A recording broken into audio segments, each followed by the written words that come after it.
உங்கள் favourite TV ஷோக்களை இனி miss பண்ண தேவையில்லை. ZEE5 இல் முற்றிலும் இலவசமாக காணுங்கள். இங்கேயும் எப்பொழுதும்.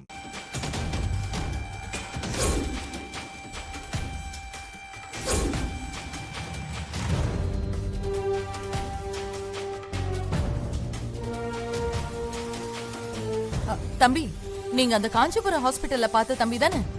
மாம், மன்னிச்சிருங்க. நீங்க என்ன தம்பி, மறந்துட்டீங்களா? அன்னைக்கு காஞ்சிபுரத்துல நடந்த ஆக்சிடென்ட்ல உங்க பொண்டாட்டிய காணோன்னு தேடிட்டு இருந்தீங்களே. மாம், மன்னிச்சிருங்கம்மா. அப்ப இருந்த டென்ஷன்ல எல்லாத்தையுமே மறந்துட்டேம்மா. பரவாயில்ல தம்பி, பாவம் அன்னைக்கு நீங்க இருந்த சூழ்நிலை அப்படி. தம்பி, உங்க வைஃப பத்தி தகவல் ஏதாவது கிடைச்சதா தம்பி? இல்லம்மா, இன்னும் இல்ல. தைரியமா இருங்க தம்பி, கண்டிப்பா நல்லதே நடக்கும். நீங்க மறக்காம என் வீட்டுக்கு வந்து ஒரு காஃபி சாப்பிட்டுட்டு போகணும். இல்லம்மா, எனக்கு ஒரு முக்கியமான வேலை இருக்கு. நான் இன்னொரு நாள் வரேன். தப்பா எடுத்துக்க. சரிங்க தம்பி, அப்ப நான் போயிட்டு வரேன். சரிம்மா. இவங்க மகனும் மருமகளும் தானே அன்னைக்கு ஆக்சிடென்ட்ல அடிபட்டவங்க. அவங்கள பார்த்தா கூட துளசியை பத்தின ஏதாவது தகவல் கிடைக்கிறதுக்கு வாய்ப்பு இருக்குல்ல? மா,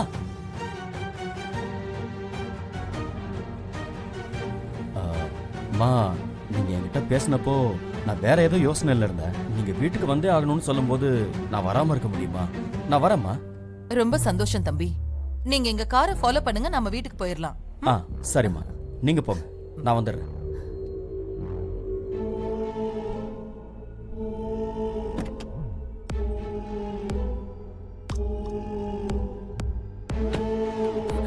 என்னாச்சு? ஏன் ஒரு மாதிரியா இருக்க? ஒண்ணும் இல்ல. அது ஒண்ணு இல்லடா, காலையில இருந்து அவ எதுவுமே சாப்பிடல. கோயிலுக்கு போயிட்டு வந்து சாப்பிடுறேன்னு பிடிவாதம் பிடிச்சா, அதான் பசி மயக்கம் போல. டிரைவர், நான் கொஞ்சம் சீக்கிரமா வீட்டுக்கு போங்க. போய் சாப்பிடுங்க. சரிங்க சார். சரி. சரி அம்மா, யார்கிட்டயும் பேசிட்டு இருந்தியே, யார் அது? அந்த தம்பியா? அவரும் உன் கூட பஸ் ஆக்சிடென்ட் ஆகி அடிபட்டு கிடந்தவர் தான்ப்பா. ஆனா என்ன, அந்த ஆக்சிடென்ட்ல அவர் பொண்டாட்டி அவர் மிஸ் பண்ணிட்டாரு. இங்க என்னமோ திடீர்னு வந்து நிக்கிறாரு. சரிங்க தம்பி, வீட்டுக்கு வாங்க, ஒரு வாய் காஃபி சாப்பிட்டுட்டு போங்கன்னு சொன்னேன். அதான் நம்ம கூட அவர் வந்துட்டு இருக்காரு. நல்லதுமா. அண்ணா, வண்டி சீக்கிரமா எடுங்க. போச்சு எல்லாம் போச்சு. சமா மாட்டிக்கிட்டேன். இவன் எப்படி இங்க வந்தான்? இப்ப நான் என்ன பண்றதுன்னே தெரியலையே. ஜனனி, சீக்கிரம் காஃபி எடுத்துட்டு வாமா.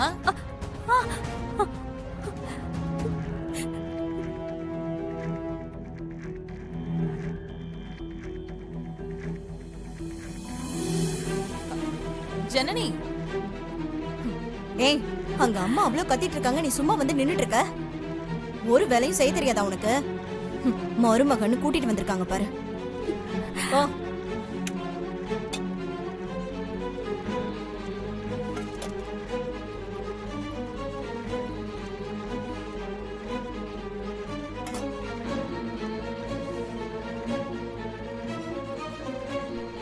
நீங்க இன்னும் கொஞ்சம் நல்லா விசாரிச்சு காஃபி எடுத்துக்கோங்க.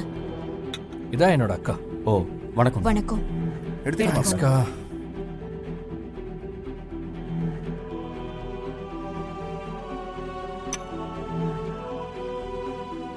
அப்ப காணாம போன உங்க சம்சாரத்தை தானே தேடி வந்திருக்கீங்க? ஆமாங்க. தெரியாம தான் கேக்குறேன்.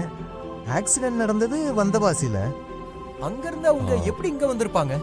அவங்க நம்பர் இந்த ஏரியால தான் இருக்கிறதா தகவல் கிடைச்சது. அந்த நம்பிக்கையில தான் இங்க தேடி வந்திருக்கேன். போனை வேற யாராவது எடுத்திருக்கலாம்ல? நம்ம அதுக்குன்னு அப்படியெல்லாம் விட்டுற முடியாதுல்லங்க. ஏதோ ஒரு சின்ன நம்பிக்கை, அதான் கிளம்பி வந்துட்டேன். நீங்க தயவு செஞ்சு கவலைப்படாதீங்க, கண்டிப்பா கிடைச்சிருவாங்க. ரொம்ப நன்றிங்க.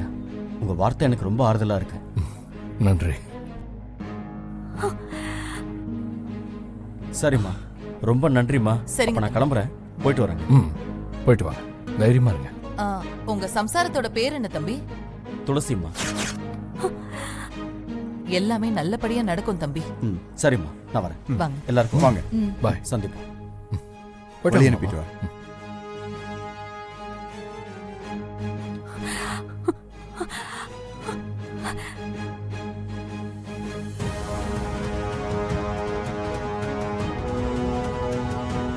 அப்ப நான் புறப்படுறேங்க. வாங்க. நீங்க நினைக்கிற மாதிரி கண்டிப்பா உங்க மனைவி எங்கேயாவது இருப்பாங்க. நானும் அந்த நம்பிக்கையில தான் அவங்கள தேடிட்டு இருக்கேன். ஏங்க, நீங்க உங்க ஊர் பக்கம் எல்லா இடத்துலயும் தேடிட்டீங்களா? தேடியாச்சுங்க, எங்கேயுமே கிடைக்கல. நீங்க யோசிச்ச மாதிரி நானும் யோசிச்சேன். ஆனா ஏதோ ஒரு சூழ்நிலையில காணாம போன என் மனைவி இங்க எங்கேயாவது கிடைச்சிட மாட்டாங்களாங்கிற நம்பிக்கையில தான் நான் என் துளசியை தேடி இங்க வந்தேன். என்னடா அப்படி சொல்றேன்னு தப்பா நினைச்சுக்காதீங்க. உங்க மனைவி மேல நீங்க வச்சிருக்க பாசம் எனக்கு புரியுது. அவங்க உயிரோட இருந்திருந்தா கண்டுபிடிச்சிட மாட்டோமாங்கிற ஒரு நம்பிக்கையில தான் நீங்க தேடுறீங்க. நல்ல விஷயம்தான். ஆனா காணாம போனவங்க எங்க இருந்தாலும் முதல்ல உங்களுக்கு தானே ஃபோன் பண்ணியிருக்கணும். அதனால தாங்க அப்படி கேட்டேன். நீங்க எதுவும் தப்பா நினைச்சுக்காதீங்க. சேச்சா, இதுல தப்பா நினைக்கிறதுக்கு என்னங்க இருக்கு? எல்லாருமே இதே தான் சொல்றாங்க. மத்தவங்க மாதிரி என்னால இந்த விஷயத்தை விட முடியல. என் பொண்டாட்டி தான் எனக்கு உசுரு. கவலைப்படாதீங்க. உங்க நல்ல மனசுக்கு அவங்க சீக்கிரமா கிடைச்சிருவாங்க. ரொம்ப நன்றிங்க. ஏங்க, எந்த உதவி தேவைப்பட்டாலும் என்கிட்ட சொல்லுங்க. கண்டிப்பா சொல்றேங்க. அப்ப நாங்க கிளம்புறோம். சரிங்க, போயிட்டு வாங்க. சரிங்க.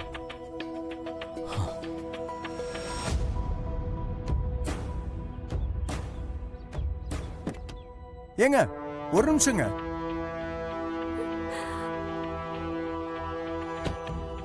உங்க மனைவியோட போட்டோ இருந்தா எனக்கு அனுப்பி வைங்களேன். நான் உள்ளூர்ல அவங்கள பத்தி தகவல் கிடைச்சாலோ இல்ல நான் உங்களை எங்கேயாவது பார்த்தாலோ உங்களுக்கு தகவல் சொல்றதுக்கு தான். எப்படியோ தப்பிச்சிட்டேன்னு நினைச்சா மறுபடியும் மாட்டிப்பான் போல இருக்கு. இப்ப என்ன பண்றது?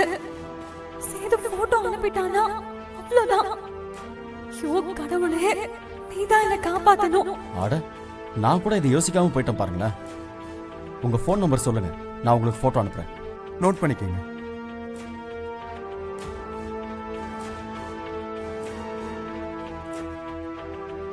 எங்க போன்ல சுத்தமா டவர் இல்ல.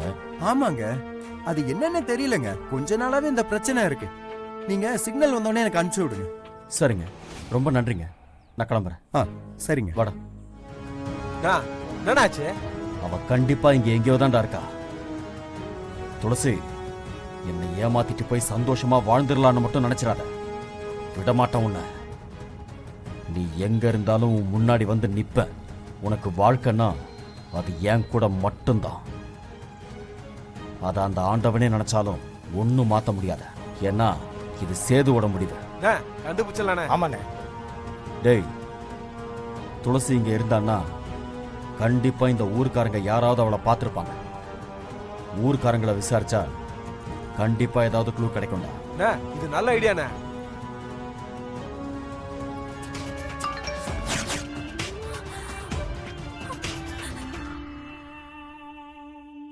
மாப்பிள்ள போன்ல இருந்து ஏதோ சத்தம் வருது.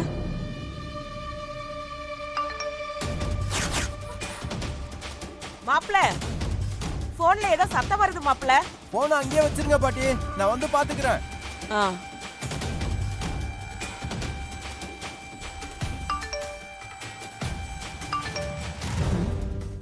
ஜீ5 ஆப்பை டவுன்லோட் செய்து அனைத்து எபிசோடுகளையும் இலவசமாக பாருங்க.